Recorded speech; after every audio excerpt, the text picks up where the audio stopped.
Hi guys, so right now I am at the Hyundai 3S Center in Setapak, and now a lot of times when we talk about Hyundai cars, Korean cars in general, people always have this perception that they are not reliable, they are costly to maintain, that kind of thing. Okay, so the purpose of my visit here today is to address, all right, to find out for you guys once and for all, are Korean cars, or Hyundai cars, actually, expensive to maintain or unreliable?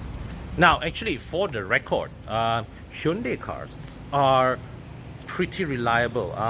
These are not cars that are plagued by any serious reliability issues. They will keep going, they will keep running, and with proper maintenance, they are very, very durable. And you can see here from you can see that even with this Avante X20, a relatively old model, still coming back here to service to an official 3S dealership, I think it can't be that bad one. Okay, first of all, I think it does mean, it would indicate that the costs of maintaining a Hyundai may not be as prohibitive as some of us may think. And actually, and I'm here right now in NCS and Berhad, and they have provided me the breakdown of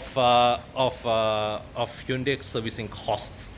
And I'm going to run through a few examples with you guys, and you can judge for yourself. Okay, so now let's look at the Ioniq lah. Okay, this is a very, very detailed tables, but I'm just going to zoom in and focus on the key points. Okay, so we come here and see, right, okay, the intervals, okay, period or kilometers. So first month, 9 months, 18 months, 27 months. So the service interval is 9 months or 15,000 kilometers, whichever comes first. And these are some of the maintenance items that you get. I mean, not all used at once, but you have your usual engine. What is that? There's the labor charge. Then there is engine oil. There is clutch actuator fluid, oil filter, oil gasket, oil plug gasket, spark plug, air filter, DCT fluid, brake fluids, coolant, all the filters, aircon. Okay, preventive maintenance, your battery, your brake pads, suspension, all that. Okay, so what we have here is, so they've provided a breakdown, and let me just run through some of you. We will skip through the details and go straight to the total. So for the first service, it's just when you see that you have either inspection or replace or service. Okay, so first service, you come back, costs what, 40 ringgit just to pay for the labor time. Okay, then you have the second service at 9 months or 15,000 kilometers. This one costs 436. Then you have the 18 month or 30,000 kilometers. It ranges from 515 ringgit to 822 ringgit if you choose to service your air conditioning. What would be the most expensive bill? That one comes after 54 months, which is what?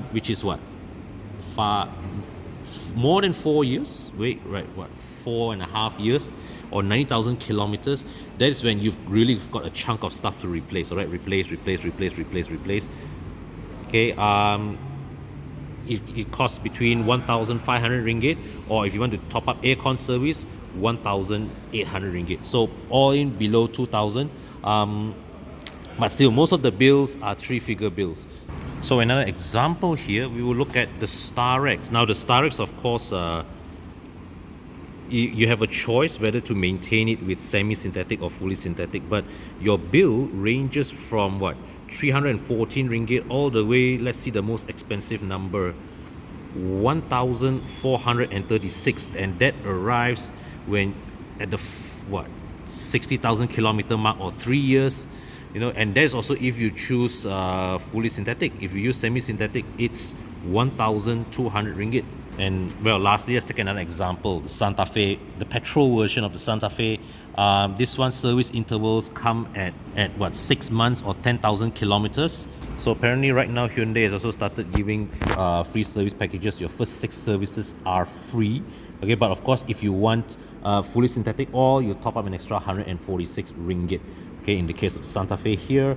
But after that, after after 30 months or 50,000 kilometers of not having to pay for servicing, your first bill is going to cost you four figures, about 1,000 ringgit plus. But after that, subsequent bill, what, 300 to 400 ringgit, and then come to 900 ringgit, come to 700 ringgit, 500 ringgit.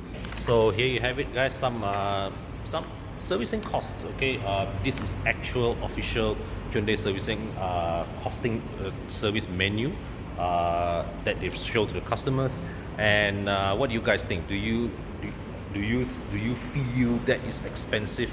Do you feel that is unreasonable? And I especially like to hear from those of you who drive Japanese cars, the Civics, the Corollas, the Vios, the Cities.